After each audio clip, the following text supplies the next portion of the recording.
Summary Book. The Innovator's Dilemma, Clayton Christensen. In The Innovator's Dilemma, Clayton Christensen examines the paradox of why large, successful companies often fail to adapt to disruptive innovations. He explains how these companies, by focusing on improving existing products for their most demanding customers, overlook new market opportunities that eventually disrupt their entire industry. The book introduces the theory of disruptive innovation and explains how companies can survive and thrive by embracing these changes instead of resisting them. Christensen outlines why the business strategies that work for sustaining innovations improvements to existing products fail when it comes to disruptive innovations, new technologies or business models that initially serve lower-end or niche markets. The core concept, disruptive innovation. Disruptive innovation is a process whereby a smaller company with fewer resources is able to successfully challenge established businesses. These innovations are often simpler, cheaper, and more accessible than the existing products or services, initially serving a niche or lower-end market before eventually overtaking the incumbents. Two types of innovations.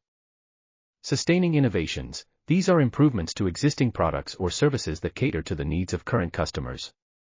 They typically happen in an environment where the goal is to meet the demands of high-end customers and increase performance.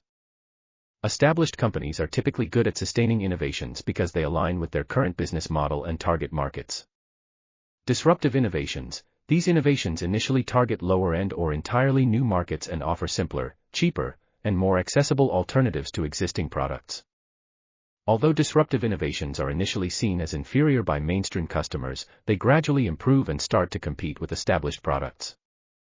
The dilemma.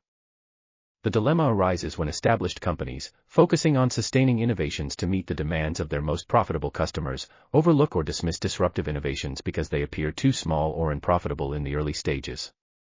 Over time, however, these disruptive innovations improve and eventually displace the established products, leading to the downfall of the companies that failed to adapt. The nature of disruption. Disruptive innovations tend to follow a distinct pattern. Initial market. A disruptive innovation often starts by serving an overlooked, low-end market. The new product or service is not as good as the established options but is simpler, cheaper, and meets the basic needs of customers in that segment. Performance trajectory. Over time, the disruptive product improves rapidly, eventually offering more features, higher quality, or better performance that appeals to mainstream customers. Displacement. As the innovation improves and becomes more competitive, it begins to displace established products and companies in the broader market. The key to understanding disruptive innovation is recognizing that these innovations don't always start by targeting the big market. Instead, they find success by targeting smaller, underserved, or lower-end customer segments and gradually move upmarket. Why great companies fail.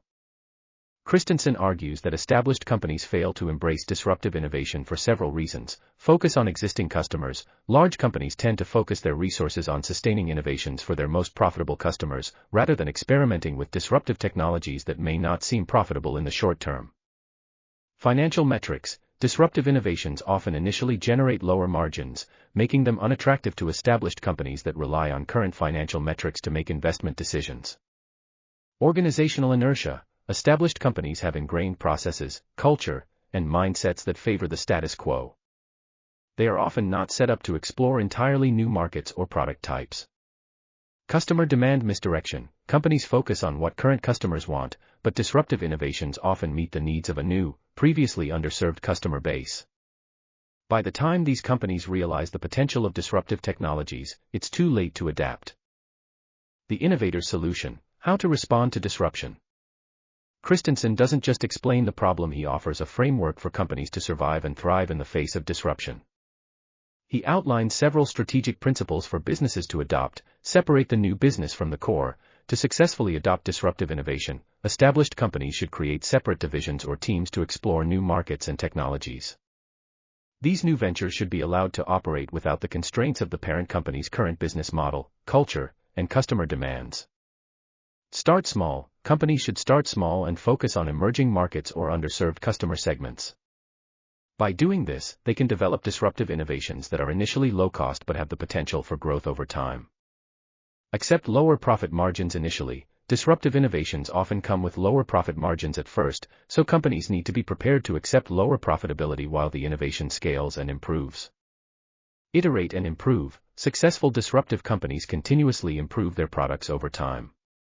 This incremental development helps the disruptive product eventually meet the needs of mainstream customers. Focus on market development. A key aspect of disruptive innovation is developing new markets. Companies should focus on creating new customer bases that are currently underserved or overlooked by established players. Case studies and examples. Christensen uses several case studies to illustrate his points. Disk drives. The evolution of the disk drive industry is a classic example of disruptive innovation. As larger companies focused on sustaining innovation to meet the needs of their high-end customers, smaller companies introduced lower-cost disk drives that initially targeted less demanding segments but eventually overtook the industry leaders. The steel industry. Christensen also discusses the steel industry, where mini-mills were able to disrupt traditional integrated steel companies by using less capital-intensive methods to produce lower-quality steel at lower costs. Over time, mini-mills improved their quality and began competing with traditional mills.